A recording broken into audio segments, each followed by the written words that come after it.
tell me a little about your background in painting, where you started? Well, I was in a very normal academy, I think. I really learned to paint still lifes and portraits and things like that. So very old-fashioned as well. So I was happy that I could go to another academy, which is here in Amsterdam, where I met a lot of artists and a lot of people, which was really fun. Hi.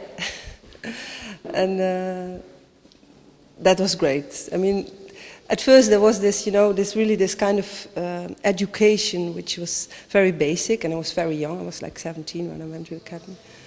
So that was good for me. I liked it to paint someone like he looks like, for instance. I tried to learn that skill, but of course I wasn't good at it, and I was very happy to see that you could. Or what I was more interested in was the other way of thinking about art and the kind of religious things in art I was very interested in. And I liked Rothko, and I liked to read thick books about art, and I was interested in what art could be, more than like, at this earlier academy it was more like art is like this and we will learn it. And this other academy was more challenging and more open. Everything could happen. And I met a lot of weird people. And hey, I see all people I know. Sorry. So that was great. You were telling me that you actually went through a period like Ryman, where you painted white. Yes, that was at when I left the academy, I felt like now I have to be an artist. And I went to the academy in Maastricht. There was also a post-academy that was called the Jan van Eyck Academy.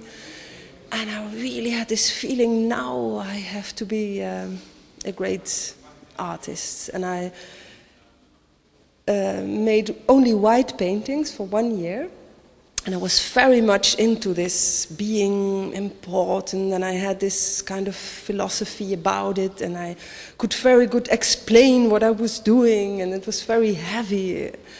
And then it was, in a way, it's funny to tell maybe, I was at the studio and I was very unhappy and very hard working and thinking and writing. And then in the evenings at home I wrote a letter to a friend, and then I was really singing and playing around with curlers and flowers, and I had so much fun at home just playing around. And then I thought, well, something is going wrong here.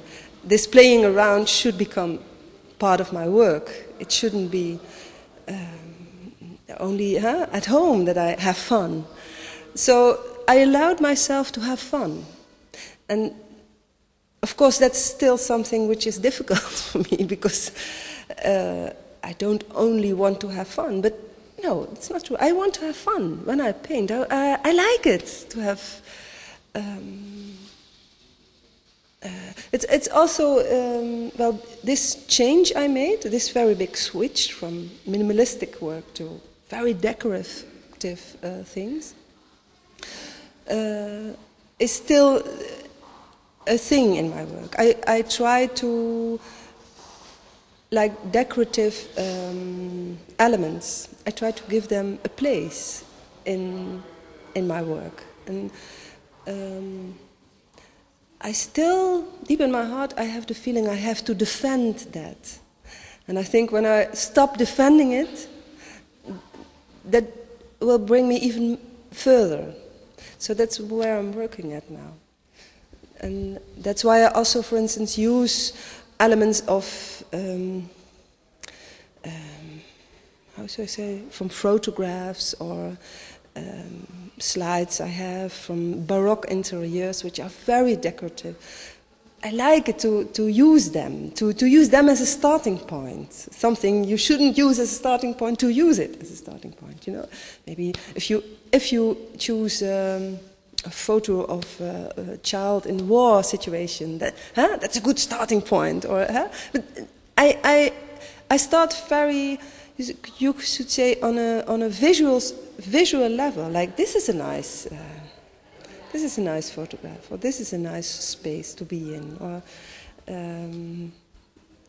this was a nice interior, and then I start. So the starting point already is very delicate, I think, for me it is. Or it's also something I feel unsure about sometimes, but it keeps my mind open.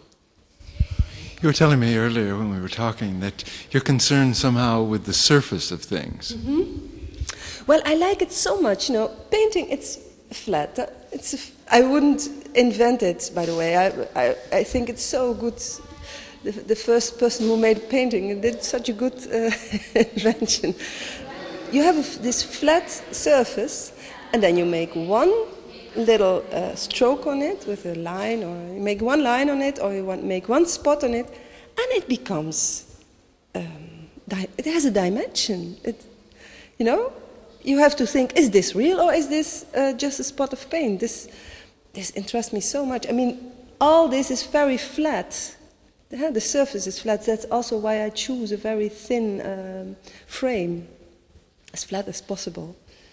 And then you can go into that. I mean, that's like a miracle. It's flat. But, I mean, of course, for photography, it's the same. It's also one big miracle, which I like. It's fun.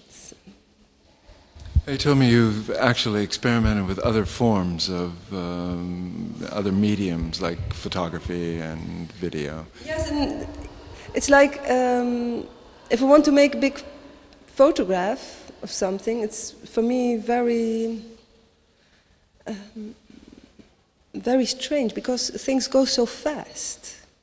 In a way, of course, I know that making a photograph is a hell of a lot of work, but you have this image and you have to deal with it. And on painting, I can slowly grow to the image I want to, and that's what I like. The time that takes to make a painting. That's what I like very much, or what suits me, or where I can work with. Maybe that's more an item.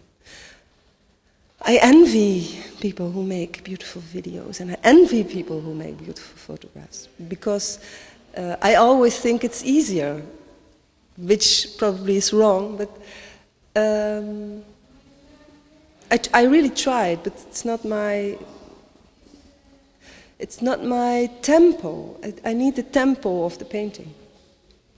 Like you start, and then everything can happen, and sometimes it goes completely wrong, and then I paint it over completely and start again. That's what I like. Now, you were talking earlier about what art could be. Mm-hmm. What do you see, let's say, the role of the artist here at the end of the 20th century? Well, it was, I remember very well an interview with Monique Toebos. She is a very good Dutch artist, who said on the radio at the moment that the Falkland War was started, could you give a reaction on that? And then she said, oh, it's horrible, and she of course I agreed. And then the interviewer asked her, don't you have the feeling now you should stop making art? And then she said, no, the opposite. The world needs it even more. And in a way, it's a very maybe romantic thought. I share with,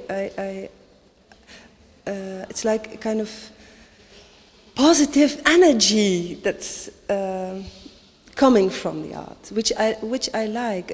It's another, it's like, for instance, the show of René Daniels, you will also film. It's like hope.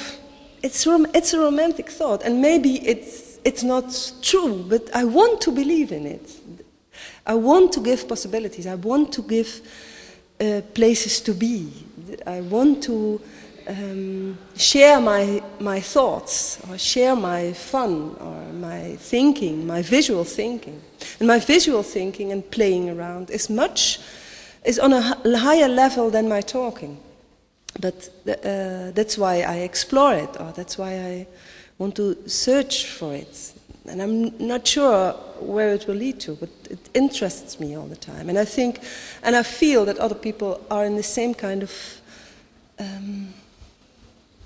searching for possibilities. So it's not searching for possibilities on the canvas only, but searching for possibilities in life as well. And that's what interests me.